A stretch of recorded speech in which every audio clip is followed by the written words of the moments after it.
ધોરણ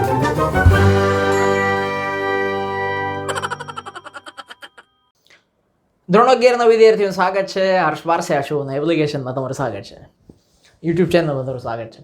આપણે છેલ્લું યુનિટ ભણવાનું છે, એની રીડ 1 ભણવાની છે 11મા ધોરણમાં, અને એનું નામ છે યુનિટ 10 રીડ 1 મેગ્નિફિસન્ટ મેરી. મેરી આમનું નામ છે, મેરી કોમ. તમે નામ સાંભળ્યું હશે. મેરી કોમ મૂવી એક બન્યું હતું, ઘણો સમય થઈ ગયો. એમાં પ્રિયંકા ચોપડા હતા હું અમેરિકા લગ્ન કરીને ભાઈ ગઈ છું, સાંભળ્યું છે. હા, એણે આનો રોલ કર્યો હતો. બહુ જ જોરદાર એ મૂવી હતું.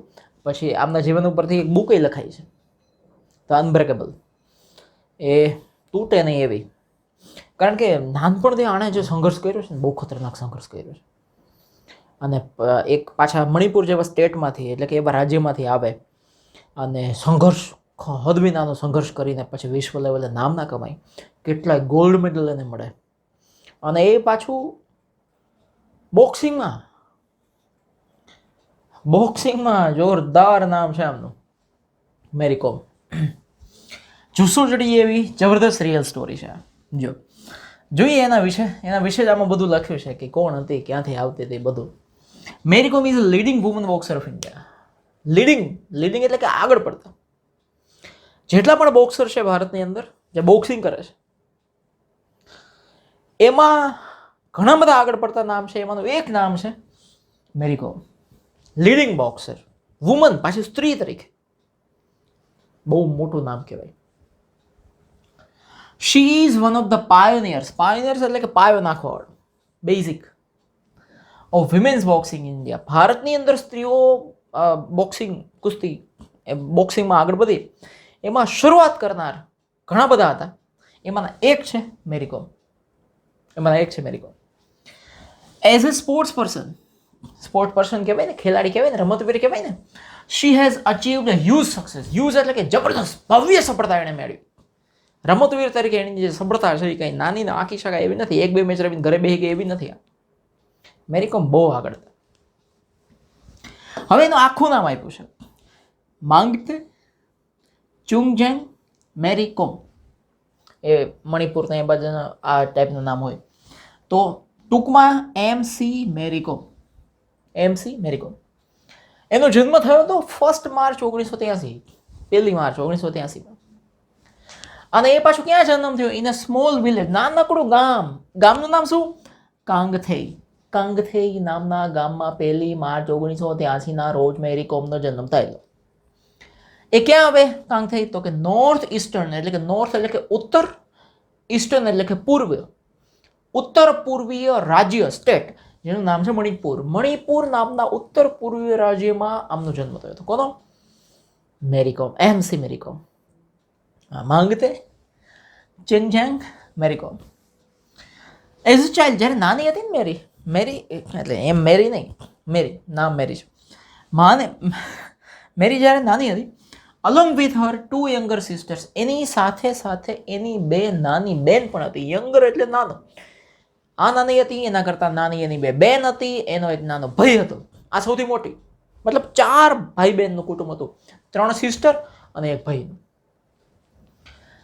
એ ક્યાં કામ કરતા હતા? વર્કડ ઇન પેડી ફિલ્ડ્સ એટલે કે ચોખાના ખેતરોમાં, એટલે કે રાઈસ એટલે કે ચોખા ઉગાડવાના હોય ને, એના ખેતરોમાં હદ વકરની કહી શકાય એવી મજૂરી કરતા હતા. એના મમ્મી પપ્પા ને એની સાથે આ 3 ભાઈ બહેન બધા મજૂરી કરતા હતા.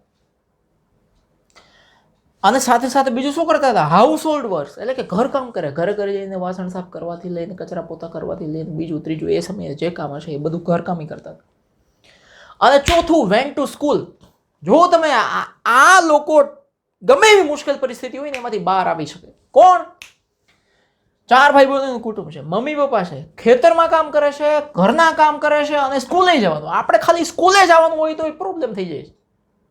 મને વાંચવાનો ટાઈમ નથી રહેતો, મને કાંઈ યાદ નથી રહેતું. મજૂરી કરવી જોઈએ આવી તો ખબર પડે કેમ બધું યાદ રહીએ. She was not very good at studies. જો ભણવામાં એ સારી નથી, but she could run fast. પણ એની દોડ, એ દોડે એટલે ગજબનું દોડે, બધાને વાહે છોડી દે. શી કુડ રન ફાસ્ટર, ઝડપથી દોડી શકતી હતી, ભાગે દોડ ધામ. શી કુડ, એક એની વિશેષતા જો એક કે ઝડપથી દોડી શકતી હતી, અને બીજું she could also throw a javelin to a considerable long distance. Javelin throw આવે ને, નીરજ ચોપડા વાળો, ઘા કરવાની લાકડી, એ જ્વેલિન થ્રો લોંગ ડિસ્ટન્સ એટલે કે બહુ લાંબી દૂરી સુધી એ નક્કી કરેલી, કન્સિડરેબલ એટલે નક્કી કરેલી દૂરી સુધી એ ઘા કરી દેતી હતી. મતલબ એના બાવડામાં પહેલેથી દમ હતું. એન્ડ અબોવ ઓલ, અને આ બધા કરતા શી કુડ પંચ હાર્ડ, એ ઢીકો જોરદાર મારતી હતી, મુક્કો જોરદાર મારતી હતી. એક તરફ દોડી શકતી હતી ફટાફટ, થ્રો ફટાફટ દૂર સુધી કરી શકતી હતી જ્વેલિનનો, લાકડીનો. અને ત્રીજું, ધુંબો મારે તો આદમી ઉઠતા નહીં, ઉઠ જાતા, એવો એનો ધુંબો, પહેલેથી એનો ધુંબો એવો હતો. 1998 ની વાત છે. ડિંકો સિંઘ, જો આનું નામ છે ડિંકો સિંઘ. કોણ છે ડિંકો સિંઘ? ડિંકો સિંઘ કોણ હતા? બોક્સર હતા. ક્યાંના? મેરી સ્ટેટ, એટલે કે મેરી જે રાજ્યમાં, એટલે કે મણિપુરના બોક્સર હતા ડિંકો સિંઘ. 1998માં કેમ બેક વિથ ગોલ્ડ મેડલ, એને સુવર્ણ ચંદ્રક મળ્યો અને આવ્યા પાછા. ક્યાંથી? એશિયન ગેમ્સ ઇન બેંકોકમાં એશિયન ગેમ રમાઈ. એ ગેમ્સમાંથી, એ રમતોમાંથી એને સુવર્ણ ચંદ્રક મળ્યો 1998માં. અને મણિપુર આવ્યા. હવે વાતે ગાતે, આજે ખબર છે ને, જેમ સુવર્ણ ચંદ્રક નીરજ ચોપડાને આપણે બધા જોયા છે, એ વાતે ગાતે સ્વાગત થાય એરપોર્ટ ઉપર થાય. આ સરકાર એમ કે 2 કરોડ ને 1 કરોડ ને 5 કરોડ ને બધું શરૂ થઈ જાય. તો ડિંકો સિંઘ 1998માં મણિપુરમાં આવ્યા ત્યારે ઓહો, આખા રાજ્યને, એ સમયની વાત છે, આજથી ઘણા વર્ષો પહેલાની વાત છે, ત્યારે તો કેવો ઉત્સાહ હોય બધા. આજે ઉત્સાહ છે તો ત્યારે તો ડબલ હોય કે આપણા રાજ્યનો, મણિપુરનો ડિંકો સિંઘ સુવર્ણ ચંદ્રક લઈને આવ્યો, આપણા રાજ્યનું નામ રોશન કરી દીધું.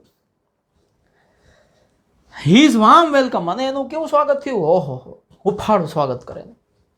And grand facilitations in the state of Manipur, મણિપુરની અંદર એનું ભવ્ય સ્વાગત થયું. એનાથી ઇમ્પ્રેસ થયા. ઇમ્પ્રેસ થવું એટલે પ્રભાવિત થઈ ગયું. કોણ પ્રભાવિત થઈ ગયું? ટીનેજર, એટલે કે જે 12 થી 19-20 વર્ષની ઉંમરના જે બધા બાળકો હોય ને, બધા ઇમ્પ્રેસ થઈ ગયા. અને એમાંની એક એથ્લેટ, રમતવીર મેરી એનાથી ઇમ્પ્રેસ થઈ ગઈ. એણે ડિંકો સિંઘને જોઈ નક્કી કરી લીધું, ચાલુ બનવું છે તો બોક્સર બનવું, બાકી બધું ભાડમાં જઈને તેલ લેવા જાય, જ્યાં જવું નહીં જાય. આપણે બોક્સર બનશું, બોક્સર બનીને જ રહેશું. આપણે એવું હોય, જેને જોઈને એવું બનવાનું થઈ જાય કે આને જોઈએ, બિઝનેસમેન જોઈએ તો એવું બનવાનું નથી, ડૉક્ટર જોઈએ એવું બનવાનું થઈ જાય, આને જોઈએ એવું બનવાનું નથી, ગુંડા જોઈએ તો ગુંડા બનવાનું થઈ જાય. રોજ બદલતું રહીએ. પણ આણે નક્કી કર્યું ડિંકો સિંઘને જોઈને બોક્સર બનવું છે, પછી બીજા કેટલાયને જોયા, પણ પછી એણે મન ફેરવું નહીં કે હવે મારે આઈ બનવું છે. ના, એ નક્કી એટલે નક્કી. એનું પરિણામ શું આવ્યું? શી ફર્મલી એટલે કે અડગતાથી, ડિસાઇડેડ એટલે કે નક્કી કરી લીધું ટૂંકું બે કે મેં બોક્સર બનશું, ચાહે કુછ ભી હો જાય, આકાશ પાતાળ એક ક્यों ના હો જાય, બોક્સર બનીને રહીશ, જેને થાય તોડી. She rushed at the sports authority of India. Rushed એટલે કે ફટાફટ, જેટલી બને એટલી ઝડપથી, તરત જ. Sports authority of India, SAI, રમતગમત ખાતું હોય ને રાજ્ય લેવલે, એનું નામ છે sports authority of India, SAI. એ ઇમ્ફાલ નામનું, મણિપુરનું એક શહેર છે, શહેરનું નામ છે ઇમ્ફાલ. ત્યાં આ રમતગમત ખાતું છે, ત્યાં ગઈ. કોને મળવા ગઈ? નરજીત સિંઘ. તે નરજીત સિંઘ હતા. કોણ હતા? હુ કોસ્ટ મેલ બોક્સર્સ. પુરુષ બોક્સર હોય ને એને તૈયાર કરતા, એને ટ્રેનિંગ આપતા હતા, એના કોચ હતા નરજીત સિંઘ. એને મળવા આ સ્ત્રી મેરી કોમ ગઈ. ક્યાં? ઇમ્ફાલ નામનું શહેર છે મણિપુરમાં, ત્યાં રમતગમત ખાતું જેનું નામ છે સ્પોર્ટ્સ ઓથોરિટી ઓફ ઇન્ડિયા, ત્યાં મળવા ગઈ કે ભાઈ નરજીત સિંઘ સાહેબ, મારે બોક્સિંગ શીખવી છે, શું કરશું? જો ઇનિશિયલી એટલે કે શરૂઆતમાં હી ડિનાઇડ એટલે ના પડતી દેવી ટુ ટ્રેન મેરી. એને મેરી ના પડતી હતી, નહીં સોરી, આ બોક્સરના એટીટ્યુડ જોરદાર હોય ને, ના પડતી હતી. શું કામ ના પડી? એનું કારણ આપ્યું છે. બિકોઝ ઓફ હર શોર્ટ, એટલે કે મેરી કોમ છે ને ઠીંગણા છે, એની હાઇટ ઓછી છે, એના કારણે ના પાડી. બીજું ફ્રેજાઇલ એટલે કે નબળું, ફિઝિકલ એટલે કે શારીરિક સ્ટ્રક્ચર એટલે કે શરીર, એને શારીરિક બાંધો નબળો હતો, અને એક તો ઠીંગણી એટલે ના પાડી. બોક્સર હું તમને નહીં શીખવી શકું, બોક્સિંગમાં તમને ચેમ્પિયન ના બનાવી શકું, બોક્સિંગ શીખવી ના શકો, સોરી, ઘર ભેગા થાવ, આવી રીતે ગહીને ના પાડી દીધી, નહીં શીખવી શકો. When he came out of the centre, જ્યારે સેન્ટરમાંથી બહાર આવ્યા ને હાંજે, આ તો બિચારી સવારે પહોંચી ગઈ હશે નરજીત સિંહ પાસે, મારે બોક્સિંગ શીખવી, ગમે તે થાય બોક્સિંગ શીખવું છે, ના પડતી હતી. થોડી હાઇટ નથી અને શરીર એ નબળું છે, આમાં કોઈક ધુંબો મારે તો ખોટા ઓકી રહ્યો, ઘર ભેગા હતા. ખબર ના પાડી દીધી. હાંજે નરજીત સિંહ આખું કોચિંગ પતાવીને ટ્રેનિંગ પતાવીને બહાર આવ્યા સેન્ટરની, આ સેન્ટરથી બહાર આવ્યા. મેરી વોઝ સ્ટીલ સ્ટેન્ડિંગ ધેર. મેરી હજુ પણ ત્યાં ઊભી હતી. સ્ટીલ એટલે હજુ. મેરી ઇન્દિરા જોઈને ઊભી હતી બહાર ક્યારે આવે, વીપિંગ, રડતી હતી. મને ના પડતી હતી. આપણે ના પડે એ એક જ થોડો છે, આપણે બીજે જાવ ના. શીખવું એટલે શીખવું, આ જ શીખવું. આને ડેડિકેશન કહેવાય, આને સમર્પણ કહેવાય. રડતી હતી બિચારી. ધીસ ટાઈપ ઓફ ઇગરનેસ, ઇગરનેસ એટલે આતુરતા, આ પ્રકારની ટાઈપ એટલે પ્રકારની, આ પ્રકારની આતુરતા હતી મેરી કોમની અંદર.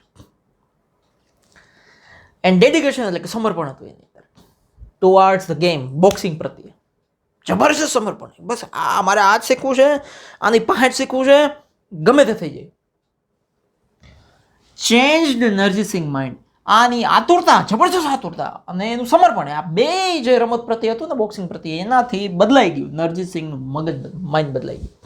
અરે છોકરી હજી બીડી બીડી રડે, અરે રે છે કામની છોકરી, મહેનતું છે, ચાલ શીખવાડીશ, બસ મોજ.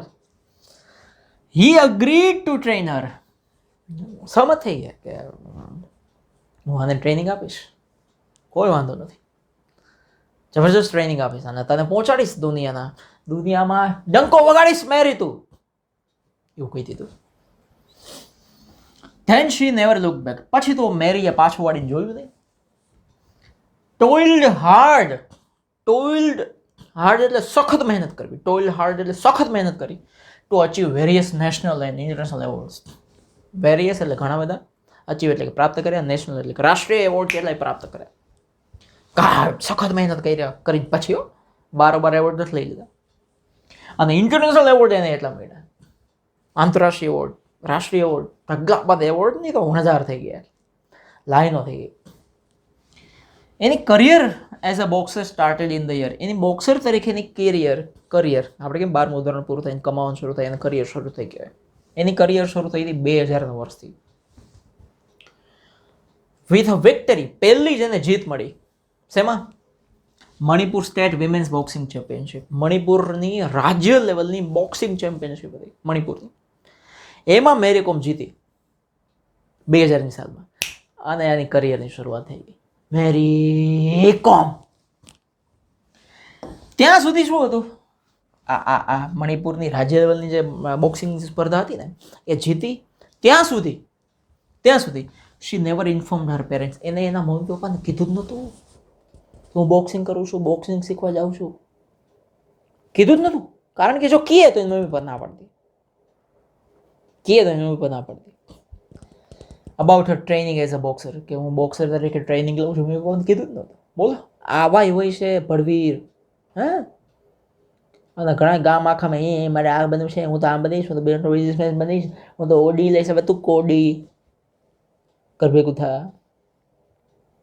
મનમાં બધું બનાવો કે મારે શું કરવું છે, અને પછી એ જ્યારે મળે ત્યારે દુનિયાને ખબર પડશે. છાપામાં પહેલા દેવા ના જવાય. એના પપ્પા હતા ને, એણે એનો ફોટોગ્રાફ જોયો, એટલે કે ફોટો જોયો. લોકલ ન્યૂઝપેપર આવે ને મણિપુરનું, આપણે કહેવાય ગુજરાત સમાચાર ને સંદેશ ને દિવ્ય ભાસ્કર ને ઘણા બધા છાપા આવે, એવી રીતે લોકલ ન્યૂઝપેપરમાં મેરી કોમ આવે. રાજ્ય લેવલની સ્પર્ધા જીતી, ફોટો તો આવશે કે મેરી કોમ મણિપુરની નવી બોક્સર ચેમ્પિયન. બાપાએ વાંચ્યું.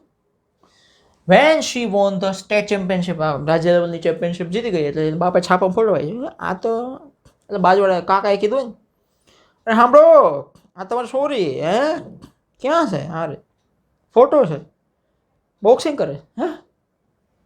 બાપાનો બાટલો ફાટ્યો, મગજ નહીં બાટલો જ ફાટ્યો. હી સિરિયસલી સ્કોલ્ડેડ હર, અને એને ખીજાયા.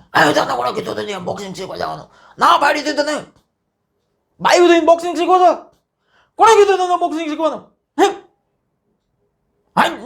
બોક્સિંગ કેવો કીધો. એના ઓલા ગ્લોવ્સ પહેરવાના આવે ને હાથમાં, એ લઈ લીધા, ચૂલામાં નાખી દીધા, હળગાવી નાખ્યા. બોલો સ્કોલ્ડેડ એટલે ખીજાવું, સિરિયસલી ખીજાણા. અને ઇન્સ્ટ્રક્ટેડ હર, અને એને શું ચોખ્ખી કાન ખોલીને સાંભળી દે Mary, to discontinue her boxing. આથી boxing cancel. No boxing in this house, no boxing. ફાળ પડી ગયા તો બધું હતું નતું થઈ ગયું. રાજ્ય લેવલની બોક્સર એને આવી રીતે બાપા ના પડતી, શું સિચ્યુએશન થાય સમજો તમે. બીકોઝ કારણ કે એના બાપા શું કામ ના પાડતી હતી, હી બિલીવ, એના બાપા એવું માનતા હતા that it would be difficult, એ બહુ અઘરું થઈ જશે ફોર હિમ, એના માટે, પોતાના માટે, to find a match for her. Match એટલે કે જોડી. કે આના લગ્ન કોની હારે કરાવશો, આ બાઈ પોતે જ બોક્સર છે તો આની હારે પરણશે કોણ? કારણ કે છત્રીને છાતી પરણ્યા પછી એની હારે, કારણ કે કાંઈ નાનું મોટું થાય મેરી કોમ તરત જ શું છે, ના ના કાંઈ નથી, સોરી, પરણે કોણ? અને એ જૂના રીત રિવાજ, આ બધી દુનિયા આજની તો વાત જોતી. વિથ ગ્રેટ ડિફિકલ્ટી, ઘણી બધી મુશ્કેલીઓ સાથે, she manage to convince her father. એને કોઈ પણ રીતે સામ દામ, બસ દંડ તો બાપા ના કરે, કોઈ પણ રીતે કોશિશો કરીને કેટલી મુશ્કેલીઓનો સામનો કરીને એણે એના બાપાને કન્વિન્સ કર્યા, એટલે કે મનાવ્યા ટુ કન્ટિન્યુ હર બોક્સિંગ. કે પ્લીઝ બાપા તમે સમજો. હું સમજાવ્યું એને જો. શી એક્સપ્લેઇન ધ ડિફરન્સ બિટવીન, એણે ડિફરન્સ એટલે કે ફરક સમજાવ્યો, એક્સપ્લેન એટલે સમજાવ્યું, amateur and professional boxing. amateur એટલે કેવી અને પ્રોફેશનલ બોક્સિંગ એટલે કેવી, એ જો એનો ફરક છે. શી ટોલ્ડ મી, એને બાપાને કીધું, about the rules and regulations in amateur boxing. amateur બોક્સિંગના નિયમો બધા સમજાવ્યા. And if there is an injury, અને જો કોઈને લાગે કંઈક તો રેફરી સ્ટોપ્સ ધ પ્લે. તો રેફરી હોય ને પછી પેલું સીટી વગાડતો હોય, એ રમત બંધ કરી દે. એને એમેટર બોક્સિંગ કહેવાય.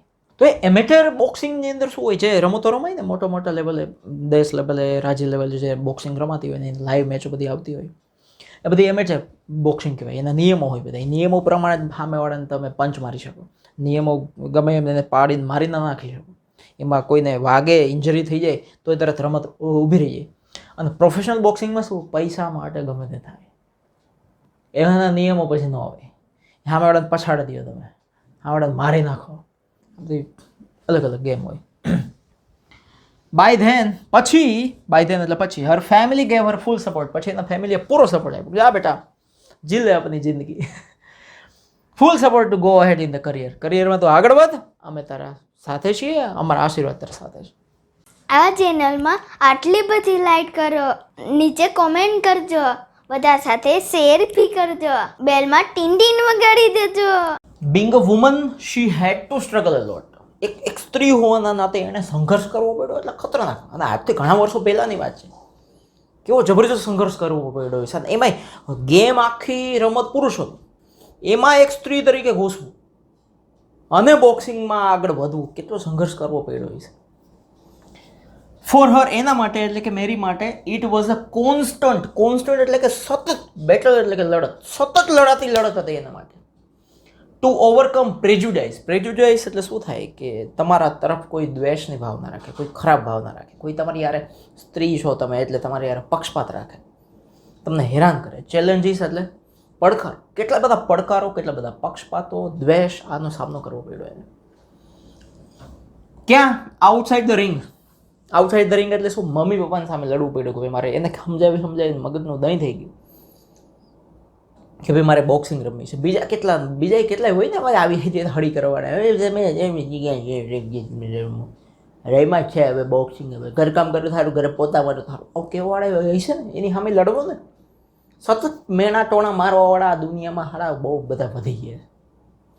તમને આગળ વધવાનું નથી. આ ભારત છે એમાં ખાસ કરીને કબડ્ડી અહીંયા શોધ થઈ, ટાંટિયા ખેંચ, હું આગળ જાઉં નહીં તને જવા દઉં નહીં, આવા સમજી ગયા ને તમે? હા, એવા બહુ છે, કોકડા છાપ અગરબત્તીઓ. તો આઉટસાઇડ ધ રિંગ એટલે શું, બોક્સિંગની રિંગ હોય ને એની અંદર જે બોક્સિંગ રમાતી હોય એની બારે, એટલે કે આ સમાજની સામે, ફેમિલીની સામે, એની સામે એને લડત લડવી પડી, પડકારો ઝીલવા પડ્યા. As much as inside it, અને અંદર તો સામે દુશ્મન જ હોય છે ને, એની સામે તમારે બોક્સિંગ કરીને જીતવાનું ને. હર અપોનેન્ટ્સ એટલે કે એના વિરોધીઓ, એટલે કે એની સામે લડનાર બોક્સર, એની સામે એને સામનો કરવો પડ્યો, ઘણા બધા પડકારો અને રમતોમાં ઘણા બધા રાજકારણ અને કાવા દાવા થતા હોય છે, એ બધાનો સામનો એને કરવો પડ્યો. શી ઓપનલી એક્સેપ્ટેડ, એણે ખુલ્લેઆમ સ્વીકાર્યું દેટ વેન શી સ્ટાર્ટેડ, જ્યારે એણે શરૂઆત કરી ને આ રમવાની, શી હેડ નો એન્કરેજમેન્ટ એન્ડ નો સપોર્ટ, કોઈ એન્કરેજમેન્ટ નહીં, કોઈ પ્રોત્સાહન આપવાવાળું નહીં, અને નો સપોર્ટ, કોઈ સપોર્ટ આપવાવાળું નહીં, કોઈ એમ કહેવાવાળું હતું નહીં એની જિંદગીમાં કે તું આગળ વધ, અમે તારી સાથે છીએ, અમે તારી પાછળ બેઠા છીએ, અમે તારી સાથે ઊભા છીએ, આવું કહેનારું કોઈ નહીં. ઊભા ના હોય તો કાંઈ નહીં, પણ એવું કહેનારું કોઈ નહીં કે અમે સપોર્ટમાં છીએ. યાર તું મૂંઝાતી નહીં, હારી જા, હિંમત હારી જા, ત્યારે કંઈ વિચારતી નહીં, અમારી પાસે આવજે, અમારી પાસે ખભો છે, રડ જાય. આવા ખભા આપનારા, આવા શબ્દો આપનારા કોઈ નહીં. અને છતાંય વિશ્વમાં ટોપ લેવલની મહિલા તરીકે આગળ વધી સલામ આપવાનું મન થાય. અને આપણને તો આગળ વધતા હોય ત્યાંથી રોકીને પાછા લઈ આવ્યા એવા છે, એમ એવું થાય બધું. ઇટ વોઝ વેરી હાર્ડ, બહુ અઘરું હતું યાર આ બધું. આ પરિસ્થિતિમાં જ્યારે મેરી પસાર થઈ હશે, અથવા તો કોઈ પણ દુનિયાનો મહાન માણસ પસાર થયો હશે ને, એના માટે બહુ અઘરું હોય યાર. બિકોઝ શી કેમ ફ્રોમ, અને એમાંય પાછી ક્યાંથી આવતી હતી? પુઅર ફેમિલી, એકદમ ગરીબ કુટુંબમાંથી આવે. ભાઈની લાગવગી ન હોય ને રાજકારણમાં, ક્યાંય લાગવગ હોય નહીં, ખેલ મંત્રાલયમાં કોઈ લાગવગ હોય ક્યાંય નહીં.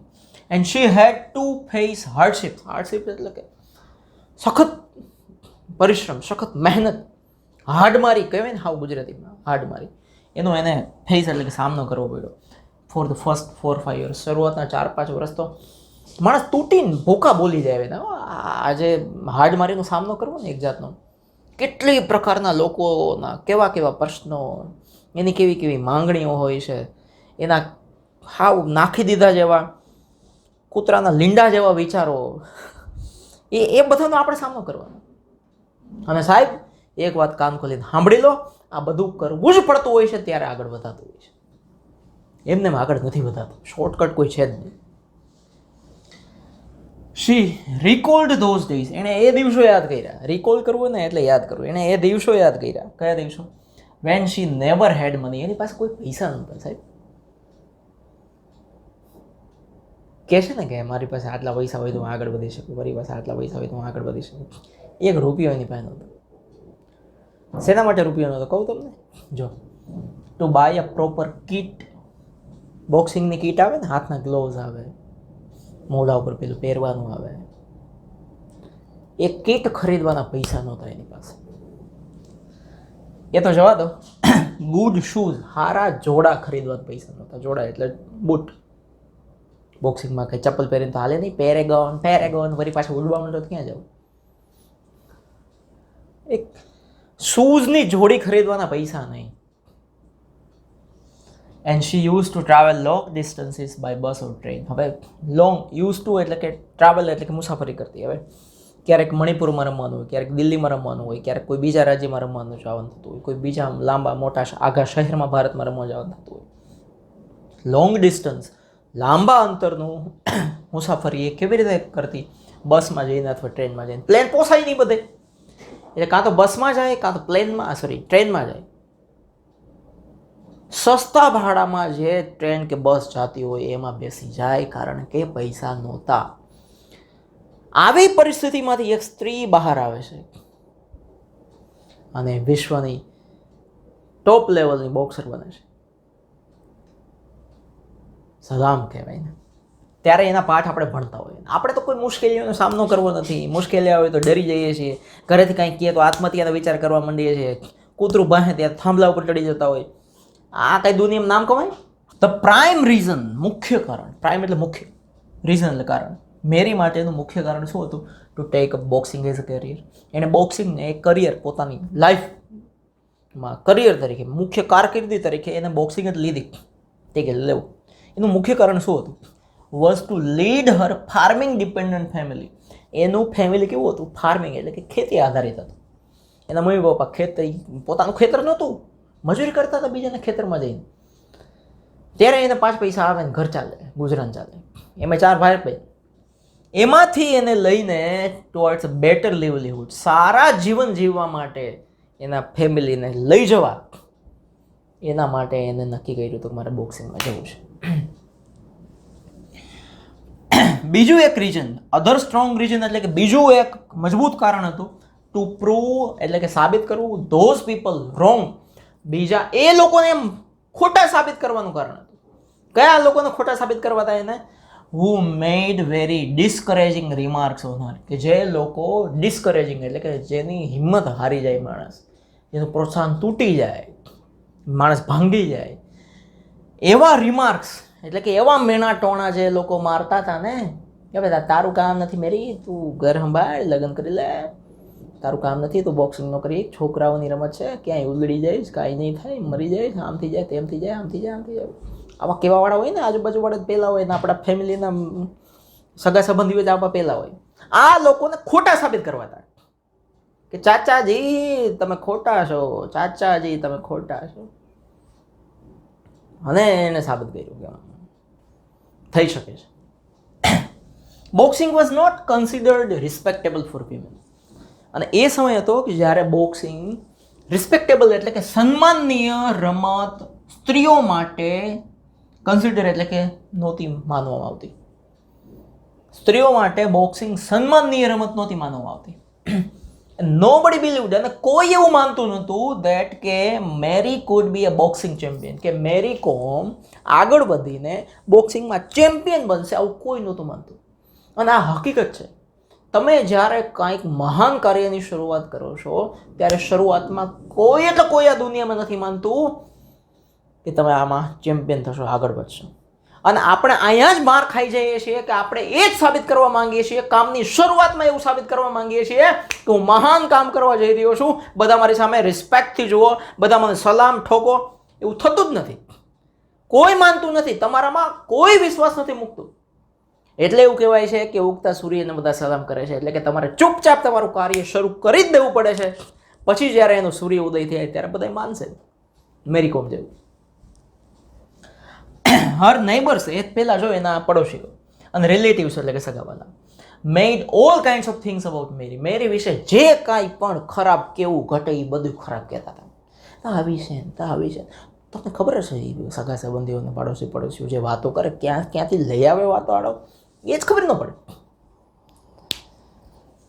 બટ શી વોઝ ફર્મ એટલે અડગ હતી. એક બાર મેને કમિટમેન્ટ કરી દિયા, એવું અડગ હતી. that she could not stop people from talking. આપણે લોકોને, આપણે ગુજરાતીમાં કહેવત છે કે ગામના મોઢે ગયણા બાંધવા ન જવાય. લોકોને તો હું વાત કરતા રોકી શકવાનો નથી, એને કંઈ બંધ કરી શકાતા નથી. બટ શી વુડ પ્રૂવ, પણ હું સાબિત કરીશ એમને રોંગ, ખોટા, વિથ હર સક્સેસ. સફળતા તમે જ્યારે મેળવો છો ને ત્યારે લોકોને ઓટોમેટિક મોઢા બંધ થઈ જાય છે. ત્યાં સુધી તમે હજારો કોશિશ કરી લો, તમારી ઉર્જાનો એક મોટો ભાગ, એનર્જીનો એક મોટો ભાગ એને મોઢા બંધ કરવા માટે વપરાઈ જશે, છતાં એને મોઢા બંધ નહીં થાય. એના કરતાં તમે આગળ વધો.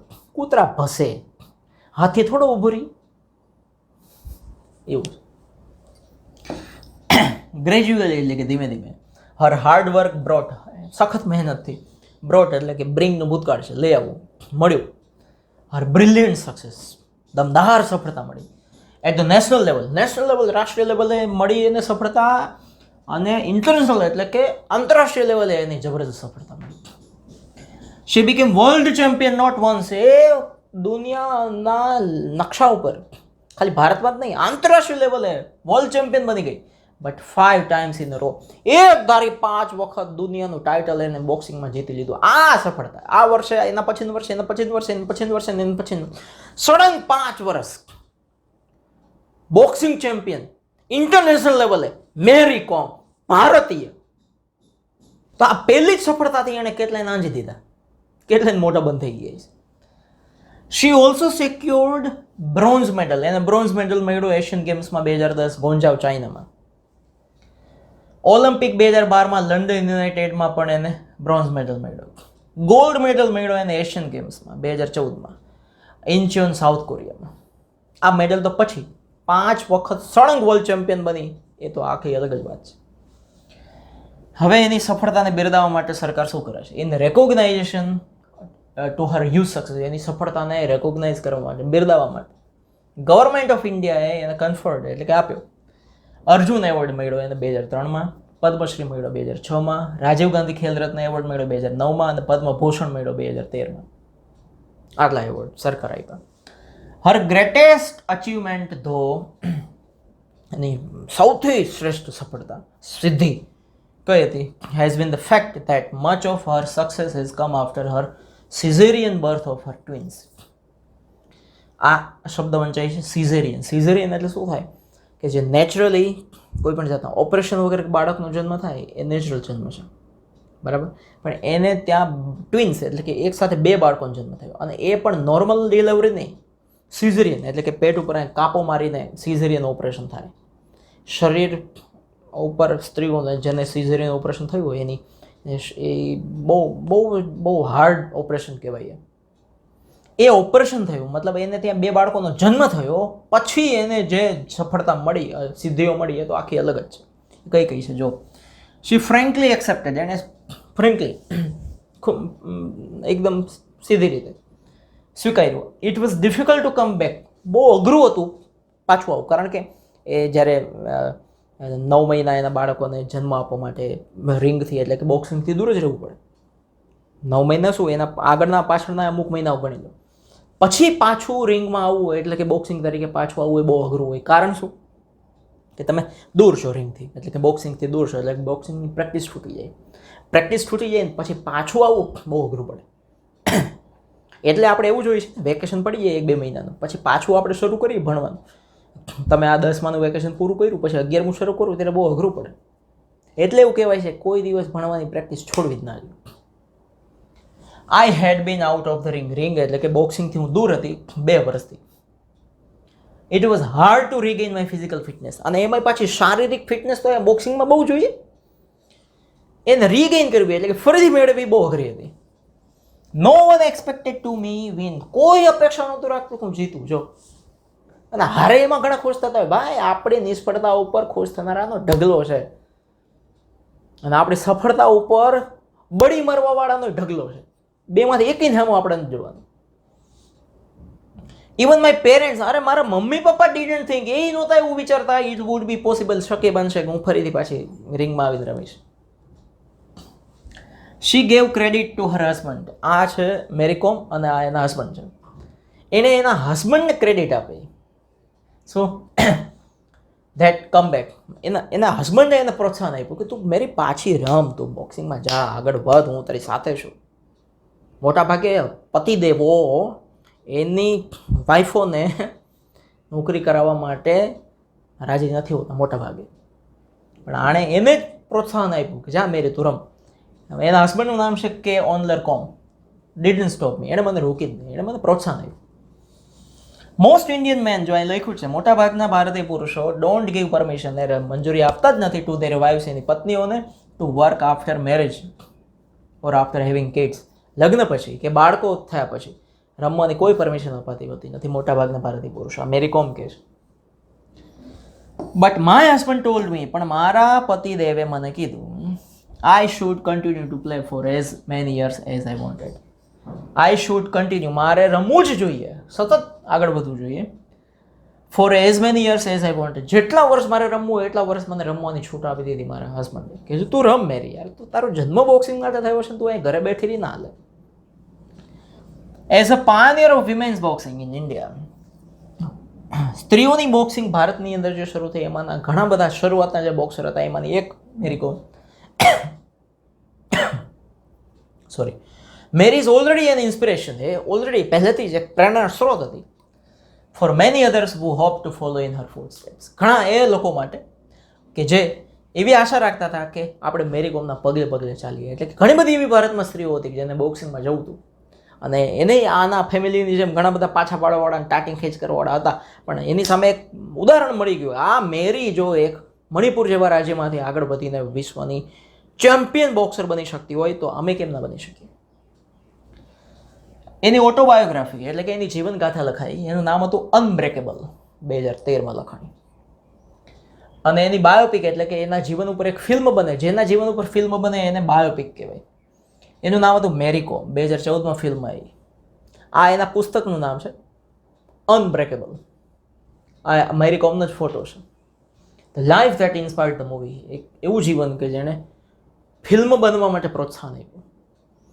આ એની પોતાની જે ગાથા છે. અને એના ઉપરથી જે ફિલ્મ બની મેરી કોમ 5 સપ્ટેમ્બર 2014માં રિલીઝ થઈ હતી, મેં જોઈ હતી. બહુ અદ્ભુત મૂવી. એમાં પ્રિયંકા ચોપડાએ એનો મેઇન રોલ કરેલો મેરી કોમનો. અને એનો એક ડાયલોગ એ મને હંમેશા યાદ રહી ગયો, એ લગભગ ક્યારે નહીં નીકળે, કે કિસી को इतना भी मत डराओ कि उसका डर ही खत्म हो जाए. આ મૂવી જોવા જેવી. આલતુ ફાલતુના બે બધી ફિલ્મ જોવી એના કરતાં જોરદાર. તો આ ફિલ્મ બની are the sources of hope. આ આશાના સ્ત્રોત છે ફોર ધોઝ, એ લોકો માટે હુ આર સ્ટ્રગલિંગ, જે સંઘર્ષ કરી રહ્યા છે હાર્ડ, સખત, ટુ પ્રોગ્રેસ ઇન લાઈફ. જે લોકો જીવનમાં સખત સંઘર્ષ કરીને આગળ વધી રહ્યા છે એના માટે આશાનો સ્ત્રોત છે કે આ મેરી આગળ વધી શકે તો આપણે કેમ. Magnificent Mary as she is known, એ ઓળખાય છે આવી જ રીતે, મેગ્નિફિસન્ટ મેરી. મતલબ કે શાનદાર. મેગ્નિફિસન્ટ એટલે શાનદાર, ભવ્ય, આલિશાન, જોરદાર, દમદાર, આ બધા અર્થ મેગ્નિફિસન્ટના છે. એવી જ રીતે ઓળખાય છે. She is determined two overcome. Determined કરવું એટલે કે નક્કી કરી લેવું, નક્કી કર્યા પછી ફરે નહીં, કમિટમેન્ટ જેવું. ટુ ઓવરકમ એની ઓબ્સ્ટેકલ્સ. ઓબ્સ્ટેકલ્સ એટલે કે અવરોધો, મુશ્કેલીઓ. જે મુશ્કેલીઓ આવશે એનું ઓવરકમ કરીશ અને પાર કરીશ. ઓવરકમ કરું, પાર કરું. That come in her way even today. આજે પણ કોઈ મુશ્કેલીઓ આવે છે તે પાર કરવા માટે નિશ્ચયી છે, અડગ છે. For her achievements and fitness, future scopes, એની જે સિદ્ધિઓ મળી અને ફ્યુચરના જે સ્કોપ છે આગળ વધવાના, એના વિશે એ કહે છે કે આઈ એમ વેરી પ્રાઉડ. મને ગર્વ છે, because I have done something special for India. મેં ભારત માટે કંઈક સ્પેશિયલ કર્યું, ખાસ કર્યું. And if I can achieve more in future, અને જો હું ભવિષ્યમાં કંઈક વધારે મેળવી શકું છું, દેટ વિલ બી ગ્રેટ. એ મારા માટે એક મહાન વાત હશે. આઈ એમ વર્કિંગ હાર્ડ. હું સખત મહેનત કરું છું and gating training with full focus. અને પૂરા ફોકસ સાથે હું ટ્રેનિંગ લઉં છું. ઓફકોર્સ, હા, સીધી વાત છે, આઈ મિસ માય ફેમિલી. મારું ફેમિલીને હું મિસ કરું છું, કારણ કે ફેમિલી એનું મણિપુર કે દિલ્હી કે ક્યાંય રહેતું હોય, અનબોક્સિંગ માટે અલગ અલગ વિશ્વના શહેરોમાં ફરવું પડતું હોય, તો એને ફેમિલીને મિસ કરતી હોય, માય ચિલ્ડ્રન, એના બાળકોને એ મિસ કરતી હોય. I miss them very much. હું એને બહુ યાદ કરું છું, બહુ મિસ કરું છું. But this is the sacrifice. પણ આ જ બલિદાન છે. ઘર છોડવું જ પડે જો તમારે ક્યાંક આગળ વધવું હોય તો. ઘર છોડ્યા વગર છૂટકો જ નથી. આ બલિદાન છે. આઈ હેવ ટુ મેક, જે મારે આપવું પડે ફોર માય કન્ટ્રી, મારા દેશ માટે. And I will do my level best. અને હું જેટલું સારામાં સારું પ્રદાન કરી શકું એ બધું જ કરીશ. અને એમાં હું અડગ નિશ્ચયી છું, એમાં મને કોઈ રોકી નહીં શકે. તો આ મેરી કોમની આખી કથા અહીંયા પૂરી થઈ ગઈ. મેગ્નિફિસન્ટ મેરી, ભવ્ય મેરી, શાનદાર મેરી, દમદાર મેરી હતી ને. જુસ્સો ચડીએ એવી જબરદસ્ત રિયલ સ્ટોરી. આના મૂવી જોઈએ કે આની પુસ્તક વાંચીએ તો એના કરતાં આગળની વાત છે. સો અહીંયા આપણું ચેપ્ટર પૂરું થઈ ગયું. મેક્સિમમ સ્ટુડન્ટ સુધી પહોંચાડો. લાઈક કરો, સબસ્ક્રાઈબ કરો, કોમેન્ટ કરો અને મોજ કરો. જય હિન્દ, જય ભારત, વંદે માતરમ. આ ચેનલમાં આટલી બધી લાઈક કરો, નીચે કોમેન્ટ કરજો, બધા સાથે શેર બી કરજો, બેલમાં ટીન ટીન વગાડી દેજો.